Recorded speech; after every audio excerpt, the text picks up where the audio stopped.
Today's a loaded day of news. I couldn't even sensationalize any of this if I tried. It's already sensational enough as it is.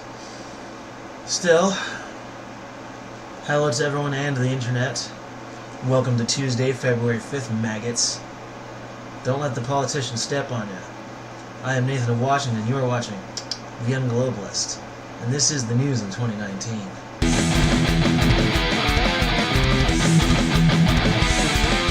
Alright everybody, so we haven't gotten to the really horrible shit yet, but strap yourselves in.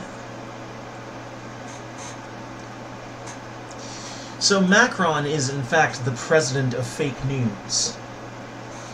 Emmanuel Macron still blaming the yellow vests on social media, the Russians, and the far left and far right. And while the alt-left and alt-right are indeed hella toxic, they did not cause the yellow vests. The Russians didn't cause the yellow vests. The social media didn't cause the yellow vests. You, Emmanuel Macron, your policies caused the yellow vests. RT and other Russian outlets have been interviewing yellow vest protesters, but not French officials. And while I've been trying to color that as an obvious bias, it's not, since said officials are not actually permitted to talk to those Russian outlets. And this is information from an actual whistleblower. And according to Maria Zakharova, Brussels and Washington, at least according to her, have created a very damning defamation campaign against Russia and its news outlets, RT and Sputnik. She was the whistleblower that mentioned the thing about the French officials. And according to her, if it's confirmed that Macron said that RT and Sputnik are buying social media accounts to destabilize the situation in France, this is real fake news. And it doesn't look like he did actually say it, at least not outright, but I think what he has said certainly has that connotation.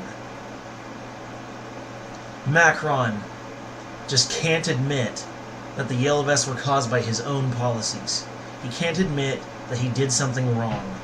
In his mind, he's so perfect. He really is God with us. God? More like the devil. The devil of shitty politics, who just can't admit that he did something wrong.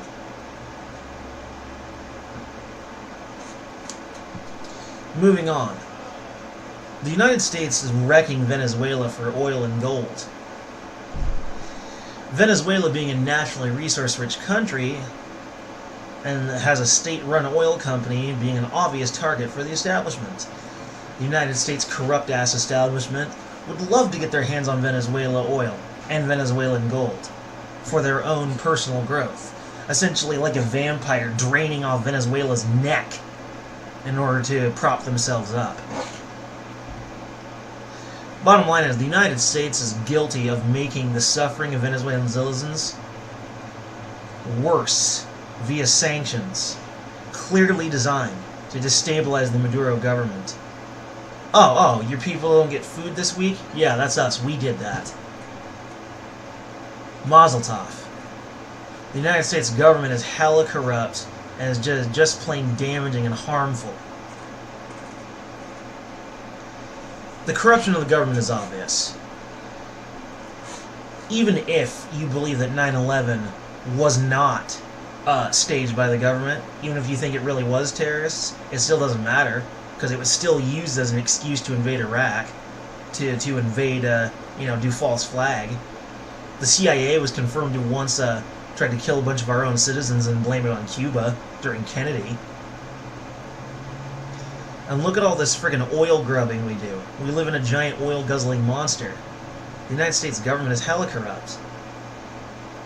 And it seems like that corruption is beginning to spread to Trump, because he hasn't said anything or done anything to prevent the sanctioning or even possible invasion of Venezuela. Just wait.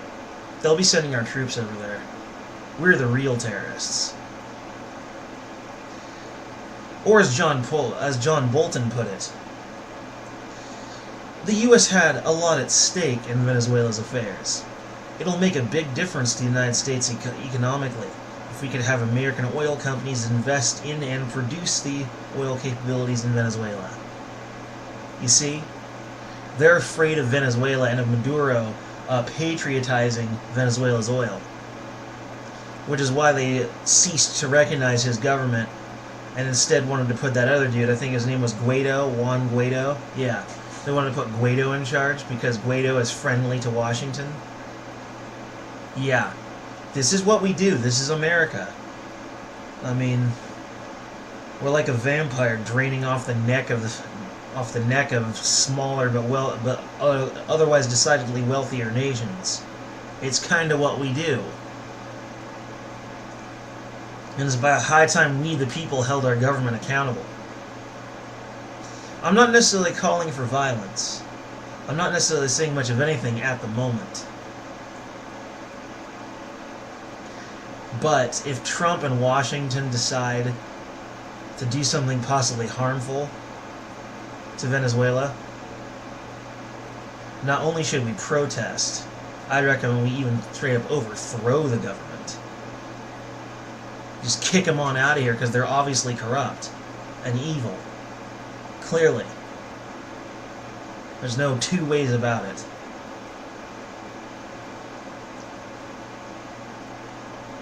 And it's all for the oil and gold there.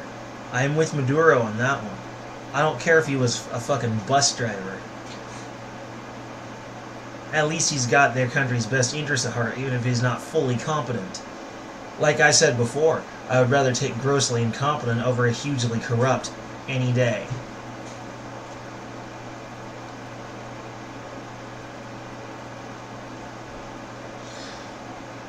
Now moving on, the Democrats are pushing a bill into the budget plan that would allow any adult migrant with a child to come and go, even into the country. The draft budget provides the Immigration and Customs Enforcement, or ICE, agency with $7.4 billion, nearly $850 million less than requested by the Trump administration, and funds only 1,250 beds for adults and migrant children coming across the border this year, a decrease in detention space. And attached to that funding, though, is an immigration enforcement ban, first introduced by Senator Dianne Feinstein, DCA, and supported by every Senate Democrat. The Democrats offer demands that all immigration enforcement end for any adult crossing the border with a child by the end of the fiscal year 2019, rather than being held in detention for a period of time. Those adults and the migrant children they travel across the U.S.-Mexico border would be released immediately into the interior of the country. And a lot of these children, as like, you know, the adults pretend to be a relative or a parent when usually, there's someone who bought the child from their family because they're poor and desperate, so they sell their kid to a trafficker.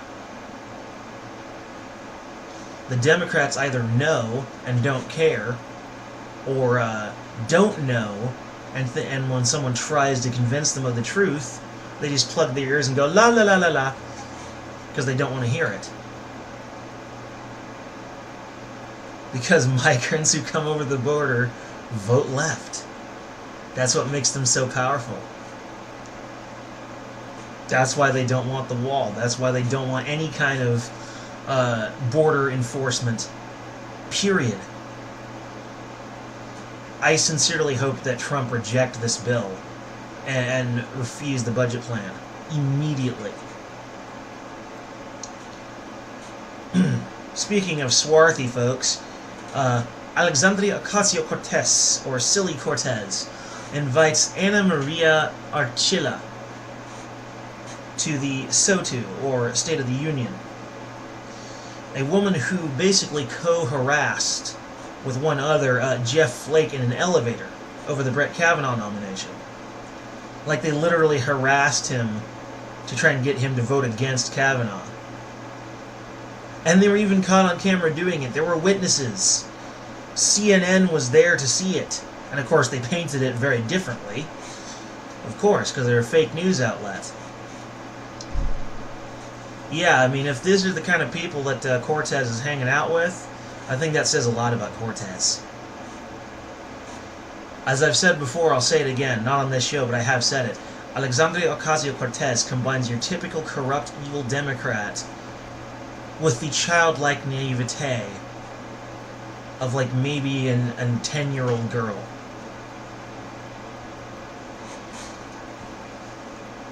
And finally, our final story for the Young Globalist today, before we move on to the really awful shit in Culture Shock.